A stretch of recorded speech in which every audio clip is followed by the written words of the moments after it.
Election का सिलसिला जारी है। दो स्टेट के रिजल्ट सामने आए हैं, हरियाणा और जम्मू कश्मीर। हरियाणा में बीजेपी को तीसरी बार फतह नसीब हुई है, जिसके बाद बीजेपी ने हरियाणा में विक्ट्री सेलिब्रेशन की और इंडिया के प्राइम मिनिस्टर नरेंद्र मोदी ने अपनी विक्ट्री स्पीच भी की। लेकिन अगर हम बात करें जम्मू कश्मीर की, तो इंडिया के प्राइम मिनिस्टर नरेंद्र मोदी ने आर्टिकल 370 और 35A रिमूव करने के बाद जम्मू कश्मीर में बहुत ज़्यादा डेवलपमेंट की, इन्वेस्टमेंट लेकर आए, लेकिन उसके बावजूद भी उन्हें जम्मू कश्मीर में शिकस्त का सामना करना पड़ा और जम्मू कश्मीर में कांग्रेस और नेशनल कॉन्फ्रेंस की इज्तिमाई पार्टी को फतह नसीब हुई है। 5 अगस्त 2019 में जो एक्शन लिया है मुसलमानों के खिलाफ कश्मीर में, और वाज़े तौर पे ये अपनी सिटीजनशिप दे रहे हैं, उन्हें वहाँ पे नेशनैलिटीज़ दे रहे हैं हिंदुओं को इंडिया के अंदर, और इस बात के खिलाफ राहुल गांधी और कांग्रेस पूरी खिलाफ बोली है कि आप मुसलमानों की ये नस्ल कशी ना करें, उनको उनके हकूक़ दिए जाएं। उसका पॉजिटिव रिस्पांस आया है। There is a very communication barrier between the government, जो बीजेपी की मैं बेसिकली यहाँ पे बात कर रहा हूँ, और जो पब्लिक का ओपिनियन है, जो पब्लिक की वांट्स होती हैं। तो बेसिकली यहाँ की लाहौर की वांट्स अलग हैं, इस तरह कराची की अलग होंगी, कोयटा की अलग होंगी। जो वहाँ का एक नैरेटिव है, एक माइंड है, जो एक बंदे का, आम कॉमन मैन का, उसको बीजेपी कहीं ना कहीं कैच नहीं कर पा रही। हर चीज़ जो होती है डेवलपमेंट्स नहीं होती। बेशक बीजेपी ने बहुत ज़्यादा डेवलपमेंट्स की है।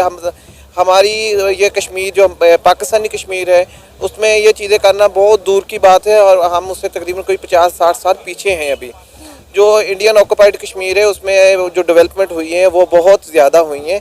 लेकिन अगर इलेक्शन हारने की एक वजह देखी जाए तो उसमें ये वजह ज़्यादा नुमाया नज़र आएगी। पाकिस्तानियों का खुश होना बनता नहीं है जब तक कि अगर कांग्रेस आ गई है, तो अब कांग्रेस का आउटपुट देखते हैं ना, वो हमारे उनका जो 370 आर्टिकल है उसके साथ अब क्या करते हैं, दोबारा कश्मीर को हकूक़ मिलते हैं। इस बात पे दोबारा आते हैं कि उनसे ओपन इलेक्शन करवाया जाए, उनकी राय ली जाए कि वो पाकिस्तान के साथ जाना चाहते हैं, इंडिया के साथ जाना चाहते हैं, या सेपरेट स्टेट बनाना चाहते हैं।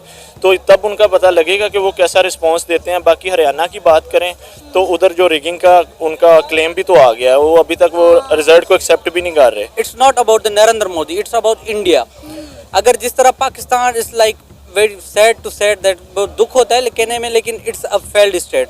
अगर वहाँ का मैं बिल गेट बिठा दूँ ना PM, तो वही चैलेंज उसको फेस करने पड़ेंगे, वही सबके सामने जाते हुए मुल्क को खड़ा करना है, रिक्वेस्ट करना है। तो बात यहाँ पे इंडिया की है, नरेंद्र मोदी की नहीं है, क्योंकि ये सारा कुछ पीछे प्री प्लान्ड है। अच्छा, हाँ जी, जिसकी वजह से ये सारा इशू आ रहा है।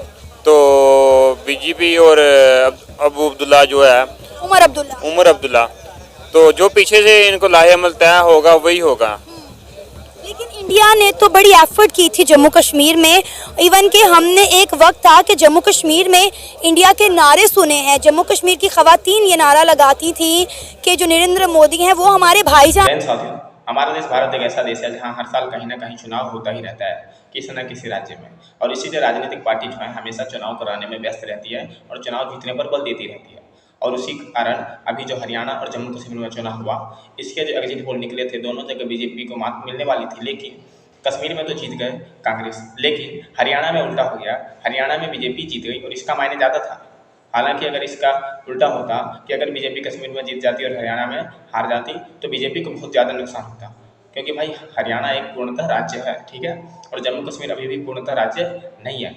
वहाँ पर तो जीत गई कांग्रेस, जिसका अंदाज़ा पहले से ही लोगों ने लगा लिया था, लेकिन हरियाणा में जीत गया बीजेपी, अब जिसके कारण कांग्रेस को और भी भय हो गया है कि जहां उनको कॉन्फिडेंस मिल रहा था लोकसभा के चुनाव से होते हुए 99 सीट जीतने के बाद वो काफ़ी आगे आने वाले थे, लेकिन उनको यहाँ पर हारने के बाद जो है मात मिल गई और उनका कॉन्फिडेंस भी है आधे हो गया। और इस पर पाकिस्तान की जो सरकार है उनको भी दुख हो रहा होगा, क्योंकि वो इंडिया में चाहती है कि बीजेपी की सरकार हट जाए हर जगह से, राज्य से और केंद्र से। लेकिन पाकिस्तान की सरकार को अपने मुंह छुपाना पड़ेगा, क्योंकि बीजेपी एक जगह और चुनाव जीत गया है और इसी के साथ एक मजबूत पार्टी बनी है।